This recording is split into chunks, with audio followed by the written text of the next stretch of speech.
Երազխախուրիկ երկաթգիծը վերականգնելու Երևանի առաջարկը թեև Մոսկվայից դրական արձագանքի արժանացավ, այնուամենայնիվ Հայաստանը Ռուսաստանի հետ հիմա քննարկում է նաև հայկական երկաթուղու ռուսական կառավարումը որևէ այլ երրորդ պետության փոխանցելու հարցը։ Սա այն պատճառով, որ Ռուսաստանի հետ որոշ երկրներ ոչ այնքան լավ հարաբերություններ ունեն, իսկ Սյունիքի ամերիկյան ճանապարհով անցնելու է նաև երկաթգիծը։ Հակառուսական չբացահայտվող ուժերը չեն ուզում ճանապարհ կտրել Մոսկվայի կառավարման տակ գտնվող ենթակառուցվածքներով։ Թրիփ բանակցություններին առաջարկել էին մեր երկրի տարածքով անցնող ծրագրով շրջանցել հենց մեզ, ռազմավարական դիրքերն ենք կորցնում ու նաև մեր մրցակցային առավելությունները, վարչապետն է ասել։ Ռուսաստանի Դաշնության մեր գործընկերների հետ եւ մենք հարցի վերաբերյալ նաև որոշակի ըմբռնում ենք տեսնում, ինչի համար շնորհակալ ենք, որովհետեւ ելի եմ ասում, մեր ասածի մեջ որևէ բան, որը ուղղված է Ռուսաստանի դեմ չկա։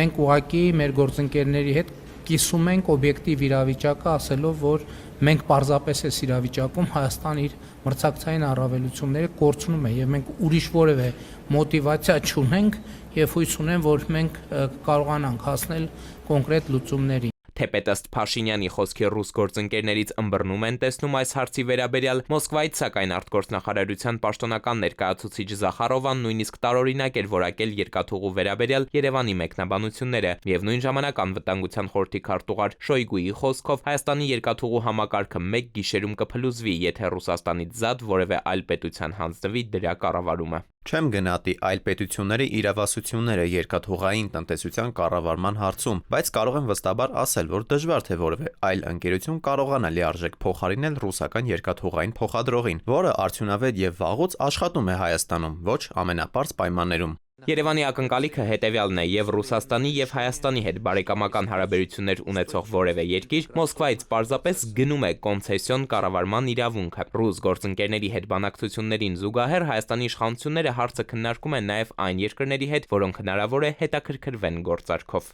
Մենք ակնկալում ենք, որ կան երկրներ, որոնք որ պատրաստ են գնել, բայց չեմ կարող ասել։ Ես ինքս հանդիպում եմ տարբեր երկրների դեսպանների հետ եւ բնական է հետաքրքրություն, խոսակցություն դրա մասին կա։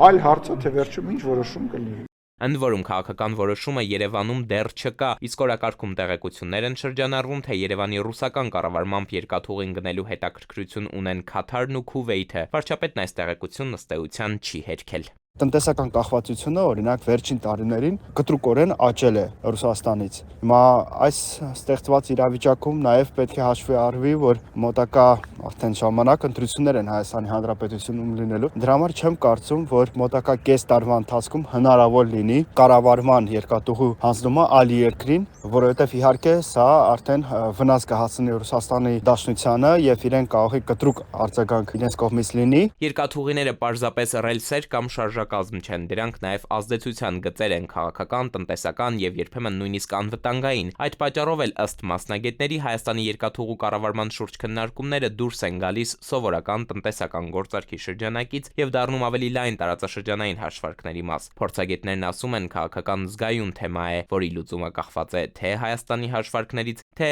մյուսների արձագանքներից։ Էդուարդ Պողոսյան, ժամը լրատվական։